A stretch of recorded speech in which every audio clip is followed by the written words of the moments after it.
சுவாமியே சரணமையப்பா.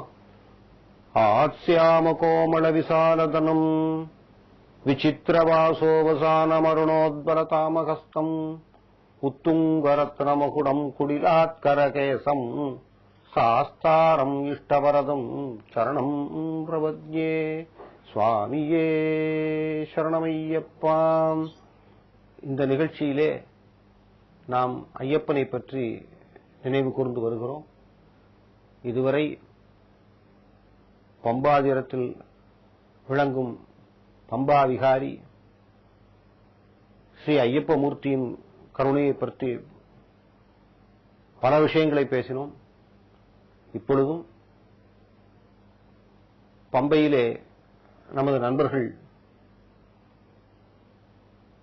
பலர் பம்பையில் முங்கி கருணாமூர்த்தியினுடைய கிருபையை நினைத்து ஸ்நானம் செய்து ஆனந்தம் அடைகிறார்கள். ஏற்கனவே சொன்னது போல பம்பா நதி என்பது திருவேணி சங்கமத்திற்கு சமமானது. இப்ப திருவேணி சங்கமம்னு சொல்லும் பொழுது இப்போ ஞாபகத்துக்கு வர்றதெல்லாம் கும்பமேளா தான். அடுத்த 15ஆம் தேதி கும்பமேளா நடக்க போறது. இன்னும் 2 மாசம் கும்பமேளா அங்க ரொம்ப மிகச் சிறப்பான ஒரு நிகழ்ச்சியாக அலகாபாத்திலே நிகழ்கிறது. இதில் சூரிய புத்திரியான யமுனாவும் சிவனுடைய ஜடாமுடியிலிருந்து அகில உலகத்திற்கு வந்த கங்கா தேவியும் அலகாபாத்தில் ஒன்று சேர்றார்கள். அந்த சங்கமத்திலே சரஸ்வதி தேவியும் வந்து பூமியிலிருந்து வந்து கலக்கிறாள். திருவேணி சங்கமம் என்று அதை கூறுகிறார்கள். இதிலே கங்கா தேவி போல் இருக்கக்கூடிய கங்கைக்கு சமமான பம்பையும், சபரிமலையிலே யமுனைக்கு சமமான கல்லாரும் ஒன்றாக வந்து கலக்கிறது திருவேணி சங்கமத்திலே. அதே இடத்திலே சரஸ்வதியும் பூமிக்குள்ளே இருந்து வந்து அது திருவேணி சங்கமம் ஆகிறது. திருவேணினா 3 என்று பொருள். திருவேணி என்றாலே 3 நதிகள் ஒன்றாக கலக்கக்கூடிய இடத்திற்கு திருவேணி சங்கமம். 2 நதி கலந்தாலே 3வது சரஸ்வதி வந்து பூமிக்குள்ளே இருந்து வந்து கலக்கிறதாக ஒரு ஐதீகம். அது மாதிரி 3 நதியும் கலக்கக்கூடிய ஒரு மிக புண்ணியமான க்ஷேத்திரமாக பம்பை விளங்குகிறது. எனவேதான் அங்கே பகவான் ஐயப்பன் அவதரித்து அங்கே பாண்டியகுல மன்னரான ராஜசேகர அரசருக்கு கிடைக்கப்பெறுகிறார். இந்த பம்பா நதியில என்ன ஒரு பெரிய புண்ணியம், இவ்வளவு புண்ணியம் கிடைக்கக்கூடிய பம்பா நதியில பல விஷயங்களை பத்தி நாம பார்த்தோம்.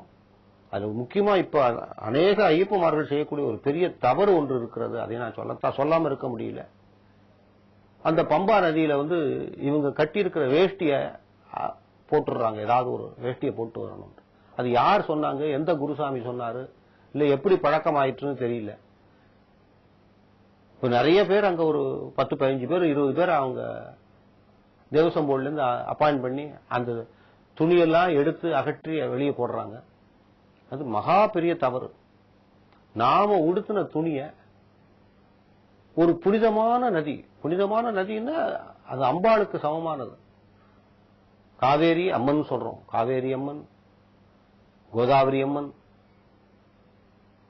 தாமிரபரணி அம்மன், கங்கா தேவி, யமுனா தேவி அப்படின்னு இவ்வளவு தூரம் சொல்லக்கூடிய ஒரு இறைவனுக்கு சமமாக இருக்கக்கூடிய, தேவிக்கு சமமாக இருக்கக்கூடிய ஒரு நதியில போய் நாம கட்டின துணியை தூக்கி போடலாமா? எவ்வளவு பெரிய பாவம் அது சொல்லுங்க. நாம கட்டின துணியை போய் அதுல போட முடியுமா? யாகங்கள்லயே பாருங்க, பெரிய யாகங்கள் பண்ணும்போது என்ன பண்ணுவாங்க, புதுசாக பட்டு புடவை வாங்கி அதுல போடுவாங்க. நீ துணி போடணும்னு ஆசைப்பட்டா பட்டு புடவை ஒரு 15,000 20,000 50,000 ரூபாய்க்கு வாங்கி கொண்டு வந்து போடுங்க. அம்பாளுக்கு பம்பையில கொண்டு வந்து போடுங்க. புண்ணியம், தப்பு ஒண்ணும் இல்ல. பம்பா நதிக்கு வந்து நம்ம சமர்ப்பணம் பண்றதாக நினைச்சு போடணும். அதுக்காக கட்டின வேட்டி, கட்டின துணி, துண்டு இதெல்லாம் போடவே கூடாது. மகா பாவம். இது கூட நம்ம தமிழ்நாட்டிலேயே சில சவுத் சைட்ல, அதாவது தெற்கு பகுதியில் சில இடங்கள்ல பாக்கிறோம். சிவன் கோயிலுக்கு போனா கூட அந்த சண்டிகேஸ்வரர் சன்னதியை பார்த்த உடனே இவங்க என்ன பண்ணுவாங்க, வேட்டியிலிருந்து உடனே ஒரு நூலை உருவி அது போடுவாங்க. வேட்டியிலிருந்து, நம்ம வேட்டியிலிருந்து ஒரு நூல் கூட அந்த சுவாமி மேல படக்கூடாது. சுவாமிங்கிறது ஒரு பெரிய புனிதமான ஒரு விஷயம். அதெல்லாம் நாம போய் தீண்டுறதுக்கே நமக்கு தகுதி கிடையாது. அந்த திருமேனி தீண்டுவார் என்று சொல்லக்கூடிய அந்த அர்ச்சகர்களும் அந்த குருக்கள் தான் செய்ய முடியும். வேற யாருமே போய் அந்த சுவாமியெல்லாம் தொட்டுற முடியாது. அந்த சுவாமிக்கு மேல நம்ம போட்டு இருக்கிற துணியில இருந்து ஒரு துணியெல்லாம் போடக்கூடாது. இந்த சண்டிகேஸ்வர்கிட்ட போய் சில பேர் போடுவாங்க, அப்படி சுண்டுவாங்க. அதெல்லாம் மகா பாவம். சுவாமி என்ன அவர் நிஷ்டையில இருக்காராம்? நிஷ்டையெல்லாம் இல்ல, அவர் தியானத்துல இருக்காரு. அவர் தியானத்துல கரைச்சி இவங்க வந்திருக்காங்கன்னு அங்க சொல்லணுங்கிறதுக்காக நாங்க சொல்றோம் அப்படின்ட்டு போய் கையை தட்டுவாங்க, சுண்டி கூப்பிடுவாங்க. சுண்டி கூப்பிடுறதெல்லாம் எவ்வளவு பெரிய பாவம். சாதாரணமா ஒரு பெரிய மனுஷன் ரோட்ல போறாரு, சுண்டி கூப்பிட்டு பாருங்க, என்னையா நீ சுண்டி கூப்பிடுற அப்படின்னு சொல்லிட்டு சண்டைக்கு வந்துருவாங்க. அந்த சண்டிகேஸ்வரர் தியானத்திலையும் இல்ல, நீ சுண்டி கூப்பிடுற அளவுக்கு அவர் நிஷ்டையிலையும் இல்ல. அதாகப்பட்டது சிவன் சொத்து குலநாசம்னு சொல்லுவாங்க. அந்த சண்டிகேஸ்வரர் சிவன் கோவில்ல உள்ள சொத்தெல்லாம் அவர் தான் பராமரிக்கிறார். சிவன் சொத்தை சிவன் பேர்ல சொத்து எழுத முடியாது. ஏன்னா சிவன் ஒரு பிக்ஷாடன மூர்த்தின்னு சொல்லுவாங்க. பெருமாள் கோவில்ல அந்த பெருமாள் மூலஸ்தானத்துல இருக்கக்கூடிய பெருமாள் மேல எவ்வளவு சொத்து வேணாலும் எழுதலாம். ஏன்னா மகாலட்சுமியே அவர் மனசுல வச்சுட்டு இருக்கார். ஆத்மால மகாலட்சுமி இருக்கா. அதனால எவ்வளவு வேணாலும் சொத்து எழுதலாம். ஆனா சிவன் கோவில் இருக்கக்கூடிய சிவன் பேர்ல சொத்து எழுத முடியாது.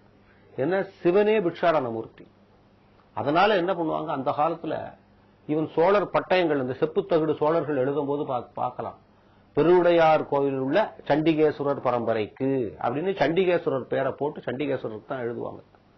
அந்த சண்டிகேஸ்வரர் பேர்ல சொத்து எழுதுறதுனால சிவன் சொத்து குலநாசம் அப்படிங்கறதுனால சிவனுடைய சொத்தை கொண்டு வந்துடக்கூடாது, நான் எதுவுமே கொண்டு வரல அப்படின்னு சொல்லிட்டு கையை தட்டி அப்படி காட்டிட்டு சிவனுடைய சொத்தை நான் ஒண்ணுமே எடுத்துட்டு போகல அப்படின்னு சொல்லிட்டு அந்த சண்டிகேஸ்வரர் இஸ் அன் அக்கௌண்டன்ட், கணக்காயர். அவர் தான் மொத்தமா சிவன் கோயில் இருக்கிற சொத்தெல்லாம் பார்த்துட்டு இருக்கார். அவர்கிட்ட போய் கையை காட்டிட்டு, என்கிட்ட ஒன்னும் சிவன் சொத்து குலநாசம், என் குலம் கெட்டு போயிடும், என் குலத்தை நீ காப்பாத்து, அதை கெடுத்துதாம பாத்துக்கோ, நான் சிவன் சொத்தை ஒன்னும் கொண்டு போகல அப்படின்னு சொல்லிட்டு அந்த விபூதி குங்குமத்தை கொண்டு கையில தட்டிட்டு, ஆனா அர்ச்சனை பண்ணா பிரசாதம் கொண்டு போகலாம், தப்பு ஒண்ணும் இல்ல. ஆனா வேறு எதுவுமே கோவில்ல இருந்து கொண்டு போகல அப்படிங்கறத கையில காட்டிட்டு நம்ம வீட்டுக்கு போறோம். அதனால சிவன் சொத்துக்களை கொண்டு போகக்கூடாதுங்கிறதுக்காக அந்த மாதிரி ஒரு வழக்கமாக வைக்கப்பட்டது. அந்த காலத்துல சிவன் கோயில் வந்தா ஏதாவது நகைகள் பொருட்கள் இதெல்லாம் எடுத்துட்டு போயிட்டா நம்ம குலம் அழிஞ்சிடும். அதனால என் குலத்தை காப்பாத்து, நான் ஒன்னும் கொண்டு போகலங்கிறதுக்காக கையை தட்டி கையை காட்டிட்டு நாம ஒன்னும் கொண்டு போகலங்கிறத சொல்லிட்டு அதுக்கப்புறம் போறோம். அதுதான் சண்டிகேஸ்வரர்கிட்ட உள்ள சிவன் கோயில் இருக்கக்கூடிய சண்டிகேஸ்வரர். எதுக்காக சொல்ல என்ன, அந்த சிவன் கோயில்ல அந்த துணியெல்லாம் நூலெல்லாம் பிரிச்சு போடுறாங்க சண்டிகேஸ்வரருக்கு, அந்த மாதிரி போடுறது மகா பாவம். அதே மாதிரி பம்பையிலையும் துணியை போடுறது மகா பாவம். இதை எல்லா குருசுவாமிமார்களும் எல்லா ஐயப்பமார்களும் மனசுல வாங்கிட்டு மற்றவங்களுக்கும் சொல்லணும், பம்பையில துணியெல்லாம் போட்டுறாதீங்க, நம்ம கட்டின துணியெல்லாம் யாருக்கும் போடக்கூடாது, பம்பையில துணி போடுறது மகா பாவம். ஈவன் சாஸ்திரங்களே சொல்றது, நம்ம கட்டின துணியை ஈவன் பிச்சைக்காரங்களுக்கு கூட போடக்கூடாதுன்ட்டு. ஏன்னா அவங்க தரித்திர நாராயணனுக்கு சமமா சொல்லியிருக்கு. ஒண்ணு வாங்கணும்னா புதுசா துணி வாங்கி தர்மம் பண்ணணும். ஏன்னா இந்த கடோபனிஷத்துல அவ்வளவு பெரிய யாகம் பண்றாரு. அவர் இந்த தொத்த மாடையும் இதையும் அந்த அரசர் தானம் பண்ணிடுறார். அதான் பையனே சுட்டு கேட்கறான், நச்சிகேதன் கேட்கறான், இதெல்லாம் பண்றியே, என்ன யார் கொடுக்க போறேன், உன்னை யமதர்மன் கொடுக்க போறேன் அப்படின்னு சொல்லிடுறாரு. அது தனி கதை, அது அப்புறம் வரும்போது பார்ப்போம். அதனால எதுவுமே ஈவன் தானம் கொடுக்கிற பொருள் கூட நாம் நமக்கு வாங்கக்கூடிய ஒரு பொருளை விட 10 ரூபா கூட கொடுத்து வாங்கி தானம் பண்ணணும். நாம் பயன்படுத்தக்கூடிய பொருள் அளவுக்கோ அல்லது அதை விட உயர்ந்த பொருளை தான் தானம் பண்ணணும். தானத்துக்குன்னு சொல்லிட்டு சில மட்டமான பொருள்கள் மலிவு விலையில வாங்கி எல்லாம் தானம் எல்லாம் பண்ணக்கூடாது. இந்த பம்பா நதியிலே குளித்து நாம் பக்தர்கள் அனைவரும் பம்பா நதியில் உள்ள விநாயக பெருமானை அடைகிறார்கள். இந்த விநாயக பெருமான் சன்னதி மிகவும் முக்கியமானது. ஏற்கனவே பாருங்க 2 விநாயக பெருமான் சன்னதி இருக்கும். ஒண்ணு பெரிய விநாயகர் முதல்ல போன உடனே இருக்கும், அதுக்கு பக்கத்துல சின்ன விநாயகர் ஒண்ணு இருக்கும். முதல்ல இந்த சின்ன விநாயகர் தான் அங்க இருந்தது. இவங்க என்ன பண்ணாங்க, இந்த சின்ன விநாயகரை எடுத்து தனியா ஒரு இடத்துல ஒரு ரூம்ல போட்டு வச்சுட்டாங்க. இங்க பெரிய விநாயகரை வச்சு ஸ்தாபிதம் பண்ணிட்டாங்க. அப்பதான் ஒரு அந்த தீப்பற்றின ஒரு இது நடந்தது. பம்பையில ஒரு பெரிய விபத்து ஒன்று நடந்தது. அப்போ தேவ பிரசன்னம் கேட்கப்பட்டது. அங்க மலையாளத்துல என்ன பகுதினா தேவ பிரசன்னம்னு கேட்பாங்க. தேவ பிரசன்னம் சோழியை போட்டு இறைவனுக்கு முன்னாடி விளக்க கொளுத்தி வச்சு அந்த விளக்குல சுவாமியை ஆவாகனம் பண்ணி அந்த சோழிய உலுக்கி போட்டு சுவாமி கிட்ட பிரசன்னம் கேட்பாங்க. அந்த பிரசன்னத்துல சுவாமி என்ன சொல்றாரோ அது அப்படியே நடக்கும். அந்த மாதிரி பிரசன்னம் கேட்கும் பொழுது அது சொன்னார், இந்த மாதிரி இங்க இருந்த விநாயகரை எடுத்து தனியா பூஜைகள் இல்லாம தனியா வச்சுட்டாங்க, அதனால அதை கொண்டு வந்து பிரதிஷ்டை பண்ணா இந்த மாதிரி சம்பவங்கள் நடக்காது அப்படின்னு சொல்லிட்டு அங்க தேவ பிரசன்னத்துல வந்தது. அப்புறம் என்ன பண்ணாங்க, அந்த பழைய விநாயகரை எடுத்து கொண்டு வந்து இப்போ அந்த பம்பை நதி கரையில இந்த புது விநாயகருக்கு பின்னாடியே பக்கத்திலேயே அந்த விநாயகரையும் பிரதிஷ்டை பண்ணியிருக்காங்க. அது மிகவும் சக்தி வாய்ந்த விநாயகர். சபரிமலைக்கு போறவங்க கட்டாயம் அந்த விநாயகரை தரிசனம் செய்து அவருடைய அருள் பெற்று சென்றால் பரிபூர்ண அனுகிரகம் கிடைக்கும். எப்பவுமே எந்த சுவாமியை நமஸ்காரம் பண்ணாலும் முதல்ல விநாயகரை தியானித்து விநாயகரை கும்பிட்டு தான் எந்த ஒரு காரியத்தை நடத்தணும். இது நம்ம முருகனுடைய வாழ்க்கை வரலாறுலயே பாக்குறோம். வள்ளிய திருமணம் முடிக்க போகும்பொழுது அவரு அவசர அவசரமா போயிடுறாரு. அந்த காரியம் சித்தி ஆகல. உடனே விநாயக பெருமானை நோக்கி அவரு வணங்குறாரு. வணங்க உடனே விநாயக பெருமானே யானை உருவத்துல வர்றாரு. வள்ளிக்கு யானைன்னு அவ்வளவு பயம். ஓடி முருகனை பிடிச்சுட்டுறார். அப்பதான் அவர் விநாயக பெருமான் அந்த பக்கம் அந்த யானை உருவத்துல போன உடனே அதுக்கப்புறம் வள்ளி அனுகிரகம் கிடைக்கிறது. இது வள்ளி திருமணம் காட்சியிலே ஒரு சம்பவத்தை நம்ம பாக்குறோம். அதே மாதிரி விநாயகரை வணங்காமல் யாரா இருந்தாலும் சரிதான், எவ்வளவு பெரிய தெய்வமா இருந்தாலும் விநாயகரை வணங்கித்தான் அந்த காரியத்தை செஞ்சா விக்னங்கள் இல்லாமல் பரிபூர்ண சித்தி கிடைக்கும். அதனாலதான் விக்ன விநாயகர்னு பேரு. விக்னங்கள்னா தடைகள், எந்த தடைகளும் வராது. ஒரு காரியத்தை ஆரம்பிக்கும் போது எந்த தடையும் இல்லாமல் அது முடியும்னா அது விநாயகரை ஆரம்பிச்சுதான் அந்த காரியத்தை ஆரம்பிக்கணும், அப்பதான் அது முடியும். அதனால சாதாரணமா ஒரு பேப்பர் எடுத்து எழுத ஆரம்பிக்கும் போது கூட ஒரு பிள்ளையார் சொல்லி போட்டு ஒரு நீளமா போட்டுட்டு தான் ஆரம்பிக்கிறோம். விநாயகர் இல்லாமல் எதுவுமே இல்லைங்கிறதுக்கு தான் அந்த முதல்ல ஆரம்பிக்கும் போதே அதை பிள்ளையார் சொல்லி போட்டு தான் ஆரம்பிக்கிறோம். அதனால அந்த விநாயகரை தரிசனம் பண்ணிட்டு நீங்க போனீங்கன்னா அந்த ஐயப்பனுடைய பரிபூர்ண அனுகிரகம் உங்களுக்கு கிடைக்கும். மலை ஏறுறது சிரமம் இல்லாம இருக்கும். அதனால அது ஒரு பெரிய அனுகிரகம். அதுக்கு பக்கத்துல அம்பாள் இருக்கா, பார்வதி தாயார், அதுக்கப்புறம் ஆஞ்சநேயர் அங்க இருக்கார். ஸ்ரீராம பாதம்னு பேரு. அங்க ஸ்ரீராம பாதம்னு இப்ப அங்க யாரும் போக முடியறது இல்ல. இப்ப இந்த கார் பார்க்கிங்ல இருந்து மேல ஒரு 1.5 கிலோமீட்டர் அந்த காலத்துல சொல்லுவாங்க, அதுல நடந்து போனா அங்க ஸ்ரீராம பாதம்னு ராமர் அங்க வந்ததுக்கு அவருடைய பாதம் அங்க பதிஞ்சிருக்கு அப்படின்னு ஒரு இது உண்டு. அந்த ஸ்ரீராம பாதம்ங்கிற இடத்துல ஒரு கல்லுல ஒரு விளக்கு இருக்கும், அங்க ஒரு பீடம் இருக்கும், அந்த பீடத்துல ஒரு ஸ்ரீராமர் பாதம் இருக்கும். அதெல்லாம் இப்ப அப்படியே முள்ளு புதரா போய் அழிஞ்சு போயிடுத்து. இப்ப யாருமே அங்க போறதுக்கு ஆள் இல்லாத அதை கரெக்டா அடையாளம் காட்டுறதுக்கு அந்த பழைய குருசுவாமிகள் பழைய ஆட்கள் யாருமே இல்லாததுனால அந்த ஸ்ரீராம பாதம் இப்ப சரியா ஐடென்டிஃபை பண்ண முடியாம போயிருக்கு. இது அந்த கார் பார்க்கிங்ல இருந்து உள்ள போகணும், ஒரு 1.5 கிலோமீட்டர் மேல ஏறி போகணும். அதை நினைவில் கொண்டுதான் இப்ப இங்க ஸ்ரீராம பாதம் இங்க வச்சிருக்காங்க. ஸ்ரீராமர் வச்சிருக்காங்க, எதிர்த்தாப்புல ஆஞ்சநேயர் மூர்த்தி இருக்கார். ஏன்னா ஸ்ரீராமர் அங்க நடந்த இடம், அவர் உலாவிய இடம், அவர் சபரிக்கு அனுகிரகம் பண்ண இடம். அது ராமர் இங்க வருவார்னே சபரி காத்துட்டு இருந்தார். அங்க பிறகு பார்ப்போம் சபரிபீடம் வரும் பொழுது. இவர் இங்க இருந்து நேரா நம்ம நீலிமலைக்கு போறோம். நீலிமலையை ஏறி நீலிமலையில அப்பாச்சி மேடு இப்பாச்சி குழின்னு இருக்கு. நீலிமலை ஏறும் பொழுதே நிக்க வச்சு பாக்குறியே ஐயப்பான்னு சொல்லுவாங்க. அவ்வளவு வெரி ஸ்டீப், கடுமையான ஏற்றம் அது. அந்த ஏற்றத்துக்கு மேல ஏறின உடனே இந்த பக்கம் அப்பாச்சி மேடு இப்பாச்சி குழின்னு சொல்லுவாங்க. அந்த அப்பாச்சி மேடு இப்பாச்சி குழியில இந்த வெல்லத்தையும் அரிசியையும் கலந்து உருண்டைகள் போடுவாங்க. அது அங்க உள்ள தேவதைகளுக்கு ஆவாகனம் பண்ணுவாங்க அர்த்தம். அங்க துர்தேவதைகள்லாம் இருக்கு, அவங்க எல்லாம் நம்மளை சிரமப்படுத்தாம மேல கொண்டு போயிடுவாங்க அப்படிங்கிறதுக்காக அந்த தேவதைகளுக்கு நைவேத்தியம் பண்றதாக அர்த்தம். அது ஒரு பக்கம் ஒரு கருத்து இருந்தாலும் கூட அங்க எறும்புகள் நிறைய இருக்கு, பூச்சிகள் நிறைய இருக்கு. இதுகளுக்கு உணவாக அளிக்கப்படும் அந்த நம்ம போடுற அந்த உருண்டை. சோ அதை போட்டுட்டு அதுக்கப்புறம் நேரா மேல போனா சபரிபீடம் வந்துடுறது. சபரிபீடத்துல சபரி அங்கே தவம் இருக்கார் ரொம்ப நாள். அங்க ஒரு முனிவர் இருந்தார். அந்த முனிவருக்கு சபரி ரொம்ப அந்த தொண்டு புரிஞ்சிட்டு இருந்தா. அந்த ஆசிரமத்தை மெழுகி அதை சுத்தம் பண்ணி எல்லாம் பண்ணிட்டு இருந்தா. அவர் மோட்சத்துக்கு போறாரு. மோட்சத்துக்கு போகும்போது இந்த அங்க வேலை செய்து கொண்டிருந்தார் அந்த காட்டுவாசியாக இருக்கக்கூடிய அந்த பெண் அங்க அவருக்கு உதவி பண்றா. அப்போ அவர்கிட்ட சிஷ்யாவே மாறிடுறா. அவர்கிட்ட கேட்கறா, குருநாதரே நீங்க போறீங்க, எனக்கு எப்ப மோட்சம்னு கேட்கறா. நீ இரு, ஸ்ரீராமர் வருவார் இங்க, அவருடைய அனுகிரகத்தால உனக்கு மோட்சம் கிடைக்கும் அப்படின்னு சொல்லிட்டு அவர் ஆசீர்வாதம் பண்ணிடுறாரு. அவர் சொன்னபடியே அவர் ஸ்ரீராமர் எப்போ வருவார்னு பார்த்துக்கிட்டே இருக்கா. அந்த காட்டில் இருக்கக்கூடிய பழங்களை எல்லாம் பறித்து கொண்டு வந்து அதை ஒவ்வொன்னா சுவைத்து பார்த்து நல்ல பழங்களை மட்டும் எடுத்து வைத்துக் கொண்டு மற்றெல்லாம் தூக்கி விட்டு வந்துடுவார். இது ராமர் வந்தா அது கொடுக்கணும் தினைக்கும் அது மாதிரி எடுத்து வைப்பான். காலமுறை போக வேண்டியது, பழங்கள்லாம் எடுக்க வேண்டியது, கடிச்சு பார்க்க வேண்டியது, நல்ல பழங்கள் எடுத்து வைக்க வேண்டியது, மற்ற பழத்தை தூக்கி போட்டுற வேண்டியது. இந்த நல்ல பழங்களை எல்லாத்தையும் ஸ்ரீராமருக்காக எடுத்து வச்சுக்கிட்டே இருந்தார். இந்த மாதிரி வச்சுட்டு இருக்கும்போது அவருடைய அளவு கடந்த பக்தியை மனதில் கொண்டு ஸ்ரீராமர் அங்கிருந்து ராமர் லட்சுமணர் வர்றாங்க. வரும்பொழுது இந்த பழங்களை எல்லாம் கொடுக்குறா. அவங்க வந்து சந்தோஷமா சாப்பிட்டுட்டு இந்த ராமர் வந்து அப்ப அவங்களுக்கு முக்தி கொடுக்குறாங்க. சோ அந்த சபரி வந்து முக்தி அடைகிறான். அப்ப சபரி வேண்டிக்கிறான், எனக்கு வந்து உனக்கு என்ன வேணும், வர வேணும்னு கேட்கிறார். எனக்கு ஒண்ணுமே வேண்டாம், எனக்கு முக்தி தான் வேணும். ஆனா நான் இங்க இருந்து பக்தியை செலுத்தினதுனால முக்தி கிடைக்கிறது. இந்த பக்திக்கு முக்தி கிடைக்கும்ங்கிற ஒரு பொருளை உலகத்துக்கு உணர்த்துறதுக்கு என் பேர்ல இந்த மலை விளங்கட்டும் அப்படின்னு கேட்டுக்கிறார். அதே மாதிரி பக்தியால் முக்தி கிடைக்கும் அப்படிங்கறதுக்கு ஒரு உதாரணம்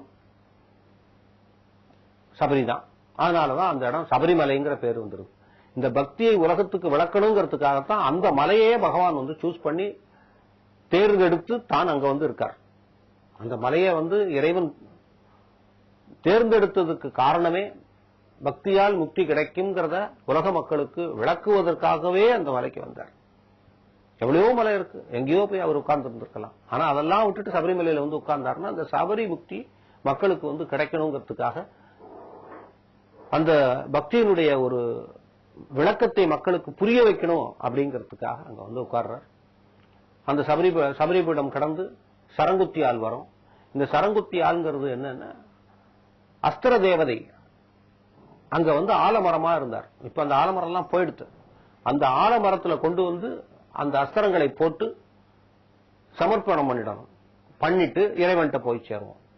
அந்த காலத்துல சண்டை போட்டு வந்த வீரர்கள் எல்லாரும் தான் கொண்டு வந்த எல்லா ஆயுதங்களையும், ஏன்னா வந்த பர்பஸ் முடிஞ்சது, சண்டையெல்லாம் பண்ணியாச்சு, மகிழ்ச்சி மர்தனம் பண்ணியாச்சு, எல்லாம் முடிந்தது. அவர் கூட வந்த பக்தர்கள், அந்த வீரர்கள் எல்லோரும் தன்னுடைய கொண்டு வந்த ஆயுதங்களை எல்லாத்தையும் அந்த சரங்குத்தி ஆள்ல போட்டுட்டு இவங்க சன்னிதானத்துக்கு போய் இறைவனை வணங்கினார்கள். அப்படிங்கறதுக்கு உதாரணமா அந்த சரங்குத்தி ஆள்ல எல்லாம் போட்டுருவாங்க. இப்பவும் கன்னி ஐயப்பமார்கள் முதல்ல வர்றவங்க அந்த கையில கொண்டு போற அந்த அம்பு, கத்தி, கதை, இந்த மூன்றையும் அங்க கொண்டு வந்து போட்டுறணும். அது சரியா பல பேர் சொல்றதில்ல. அதனால எல்லாம் சபரிபீடத்திலேயே போட்டுறாங்க. சபரிபீடம் அதுல முக்கியம் இல்ல, சரங்குத்தி ஆள்ல கொண்டு போய் போடணும்.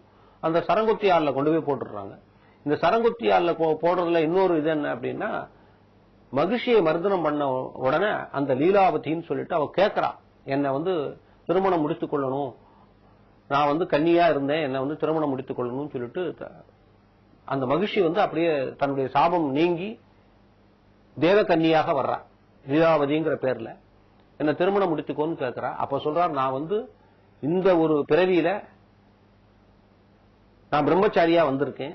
மக்களுடைய குறைகளை இந்த கலிகாலத்திலே சாஸ்தாதான் முக்கியமான தெய்வம்.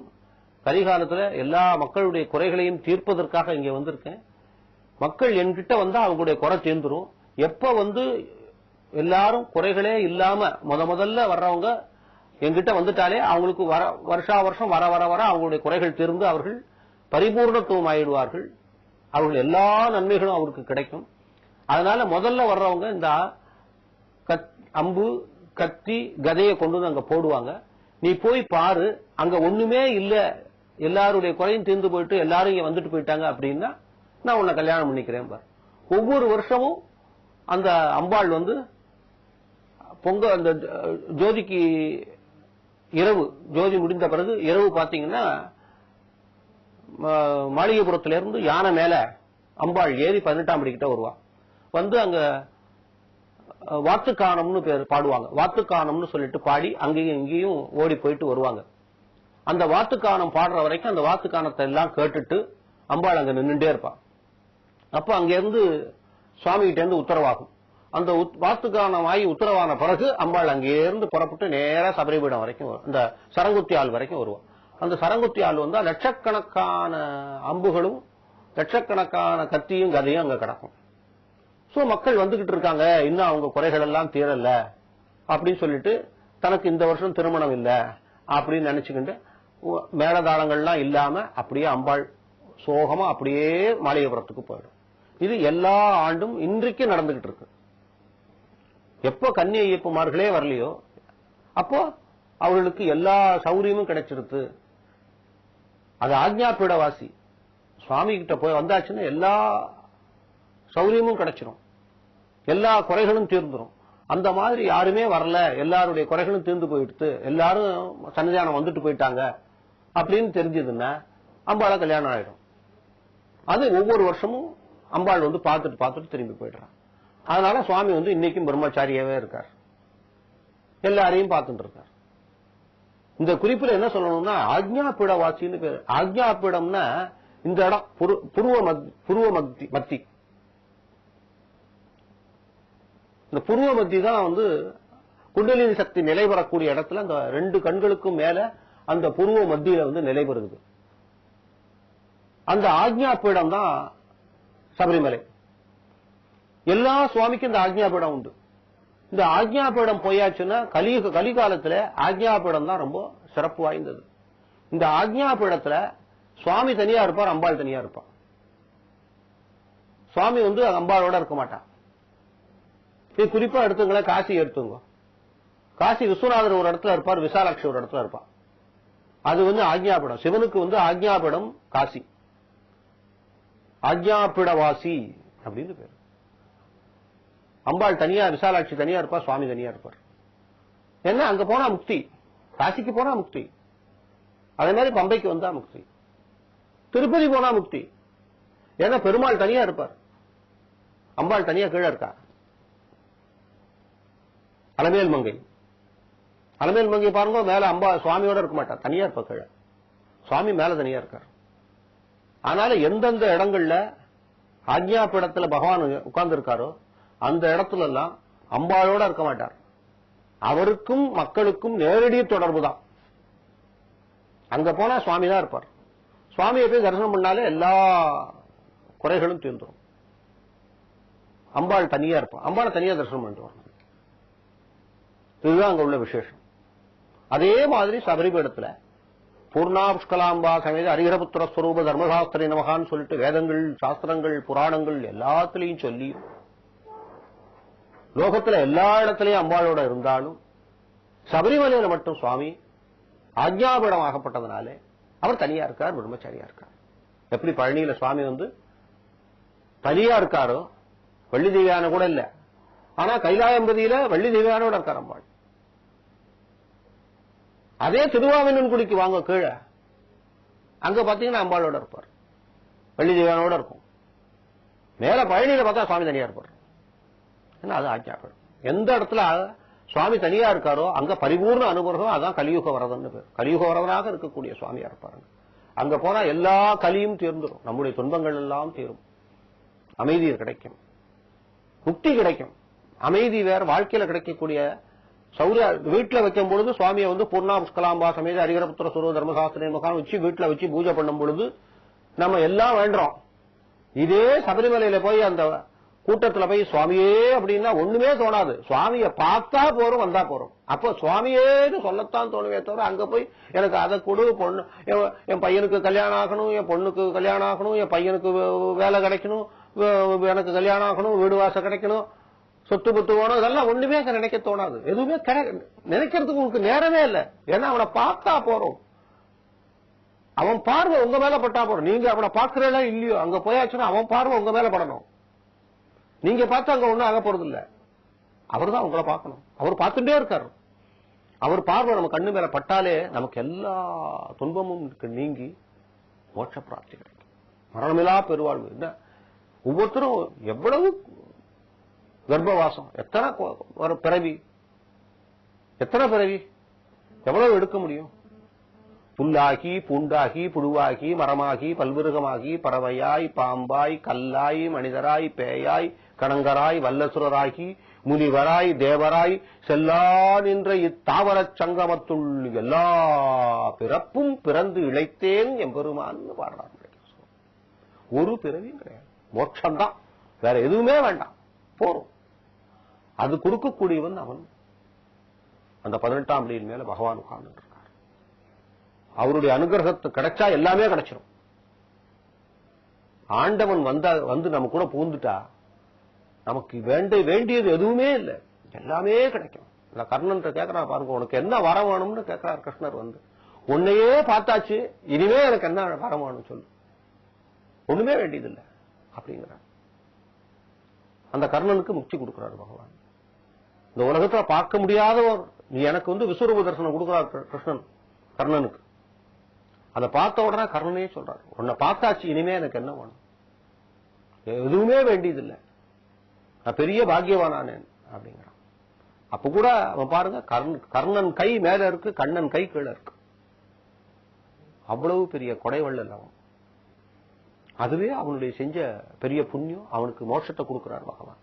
அதே மாதிரி சபரிமலையில போய் இறைவா என்று இருகரம் கூப்பி சுவாமியே சரணம் என்று டோட்டல் சரண்டர், 100% சரண்டர், நான் இல்லை, நான் நீதான் அப்படின்னு சொல்லிட்டு மொத்தமா அவன்கிட்ட போய் சரண்டர் ஆயிட்டாச்சுன்னா அவங்களுக்கு முக்தி கிடைக்கும், மரணமில்லா பெருவாழ்வு கிடைக்கும். இந்த ஒரு பாக்கியம் அங்கதான் கிடைக்கும். அதனாலதான் சத்தியமாய பொண்ணு 18ஆம் படிக்கிட்ட எல்லாரும் இந்த சரங்குத்தியால இருந்து நேரா போய் அங்க போய் இந்த துவஜஸ்தம்பத்துக்கிட்ட நின்று வணங்கி ஏனே ஐயப்பான்னு மேல பாக்குறாங்க. மேல பார்த்தா அங்க ஒரு குதிரை மேல, துவஜஸ்தம்பத்து மேல ஒரு குதிரை இருக்கிறது.